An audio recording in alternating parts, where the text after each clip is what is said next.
اس قسم یہ فلسفہ مطلب اس قسم کا کانسیپٹ جو ہے کہ جب ایک آدمی ہاتھ پہ بیعت کر لیتا ہے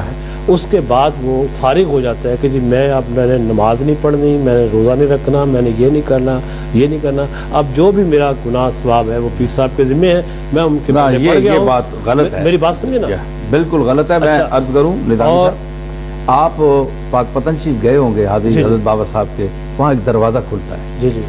تو بعض لوگوں کا اب جنتی دروازہ اس کو کہتے ہیں،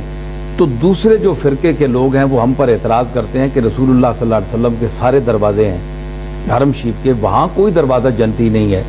تو یہ تم نے ایک اپنے بزرگ کا جنتی دروازہ بنا لیا، کیا یہاں سے جو گزر جائے بس جنتی ہے، جو مرضی کرے؟ تو یہ کیا فلسفہ ہے؟ تو میں نے ان سے یہی کہتا ہوں کہ یہ مطلب نہیں ہے کہ یہ جنتی ہے۔ ہمارے حضرت نظام الدین اولیاء ایک بہت بڑی شخصیت ہیں، ہم ان پر جھوٹ کا وہ امکان جو ہے وہ ان پر نہیں تہمت لگا سکتے کہ معاذ اللہ انہوں نے اتنا بڑا جھوٹ بولا ہوگا،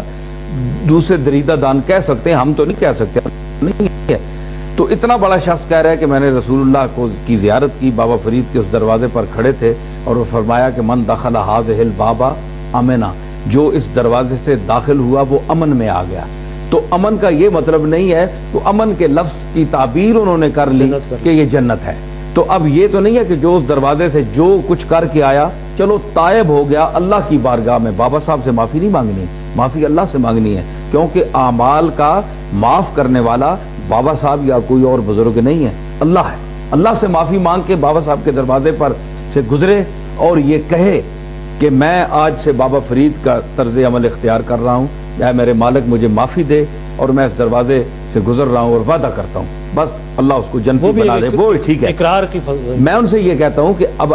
جو کہنے جی جنتی ہے، جو کچھ باہر نکل کر پھر جو بھی عمل کرے وہ جنتی ہے بہرحال، تو میں ان سے کہتا ہوں کہ قرآن مجید، یہ تو آپ نے دروازہ حضرت نظام الدین اولیاء کے حوالے سے اس کو آپ کہتے ہیں نا، تو جو قرآن مجید میں ہے من دخلہ کان آمنا، قرآن نے بیت اللہ شریف کے لیے کہا کہ جو اس گھر میں داخل ہوا وہ امن میں آ گیا، وہی لفظ امن والا، مکہ کے موقع پر حضور کرم یعنی جو حضرت نظام الدین نے کو حضور نے فرمایا نا، یہ کشفی ایک حدیث ہے، یہ علماء ظاہر میں اس کو تسلیم نہیں کیا جاتا، یہ صوفیاء کی دنیا میں ہم چونکہ حضرت نظام الدین کا احترام کرتے ہیں اس لیے ہم تسلیم کرتے ہیں کہ حضور نے فرمایا ہوگا، لیکن ظاہر اہل حدیث جو ہیں، حدیث والے اس کتابوں میں اس کا نہیں ہے، وہ عمل نہیں ہوتا۔